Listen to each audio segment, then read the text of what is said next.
Year in Review, Vice President Kamala Harris's biggest word salads of 2022. Harris occasionally stumbled over words, talked in circles during key events throughout the year. You can now listen to Fox News articles. Listen to this article. Midnight/5:55. Beyond words. A lot of things went wrong in 2022. Inflation, lousy bond and stock markets, Russia's horrific and unprovoked attack against Ukraine, President Joe Biden's greenlighting millions of migrants crossing our southern border illegally, rampant urban crime and even more indoctrination of our kids. But it was not all gloom and doom. There were obvious victories to celebrate: Ukraine routing Russian President Vladimir Putin's army, Anthony Fauci's retirement, as well as losses to mourn, the $1.7 trillion omnibus spending bill, another failed GOP effort to win the Senate. Further afield, here are my candidates for top winners and losers. Number 5 winner. New York sports fans.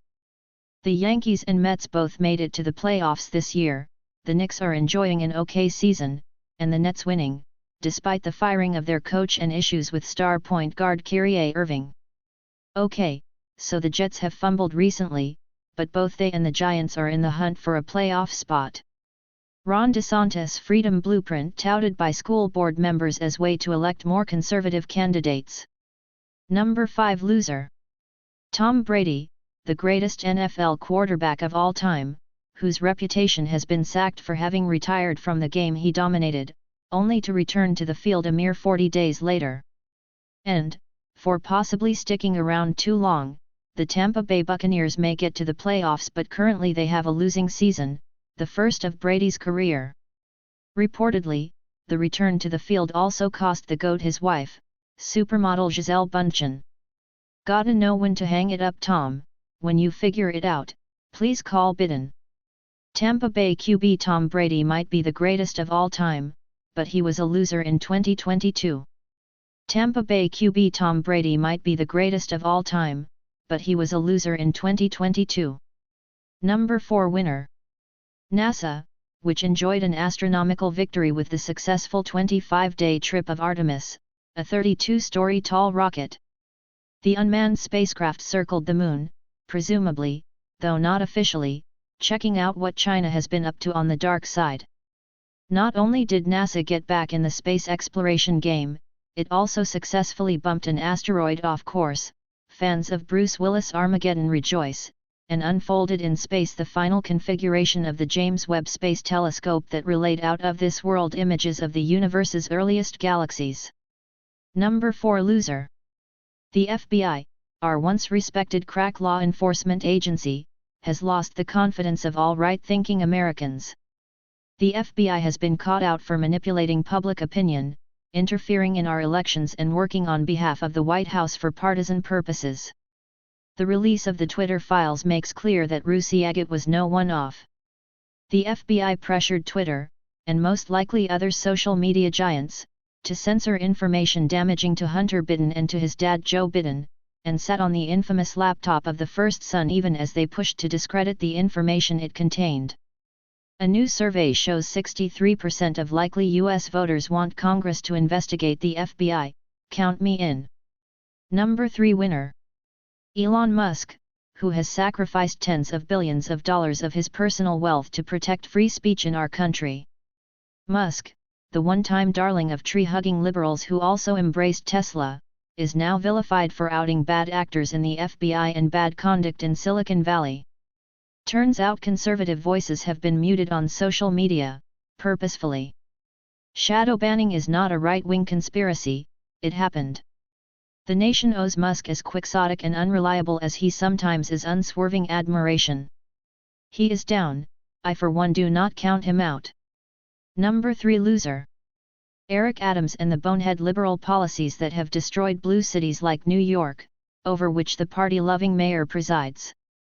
Unlike his predecessor, I've forgotten his name, Adams is everywhere and anywhere that calls for fancy dress.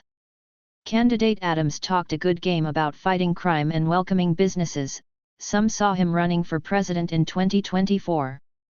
That was before New Yorkers witnessed the revolving door held open for criminals and budget-busting spending with no end in sight. The city is losing the high-income taxpayers who pay the bills.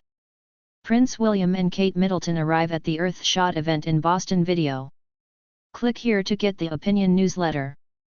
Number 2 winner. Kate Middleton, who has been the charming and dutiful wife of the UK's future king for more than a decade. The Princess of Wales is running neck and neck with her husband William for most popular royal in Great Britain, each earning 69% approval in a recent poll. Meanwhile, her troublesome sister-in-law Meghan Markle's popularity has nosedived both in the US and in Britain. A recent poll showed Americans giving Kate a net positive approval rating of 43, while the whiny Duchess of Sussex earned a negative approval figure of -32 in the US, meaning she was liked by 28% and disliked by 60%. Number 2 loser. Kamala Harris, who has flunked being vice president. She has scored not one single accomplishment, turns out to be a toxic boss, is monstrously inarticulate and a whiner to boot. She recently complained of being mistreated by the press, saying, "There are things that I've done as vice president that fully demonstrate the strength of my leadership as vice president." Whoa, word salad alert. Note to Kamala, the liberal media all but ignored the 12 major staff departures that took place over her first year in office. Be careful what you wish for. Click here to get the Fox News app. Number 1 winner. Florida Governor Ron DeSantis, who blew away his Democrat competitor in the midterm elections, has gone toe-to-toe with woke corporate America, tossed offensive material from grade school curriculums and effectively managed the aftermath of devastating Hurricane Ian. DeSantis has emerged as the Republican best capable of carrying forward former President Donald Trump's popular policies by winning good marks not only from GOP voters but also from independents. His star is rising. Number 1 loser.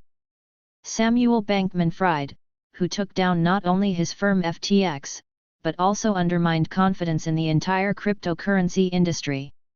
SBF went from being likened by Anthony the Mooch Scaramucci to JP Morgan to being locked up in a rat-infected Bahamian prison. His downfall shines a disturbing light on his vast contributions to Joe Biden and other Democrat politicians, and also the role SEC Chair Gary Gensler played in enabling SBF but also failing to uncover the FTX fraud. This story is not over. Click here to read more from Liz Peek. Liz Peek is a Fox News contributor and former partner of major Wall Street firm Wertheim and Company. A former columnist for the Fiscal Times, she writes for The Hill and contributes frequently to Fox News, The New York Sun and other publications. For more visit lizpeek.com. Follow her on Twitter @LizPeek.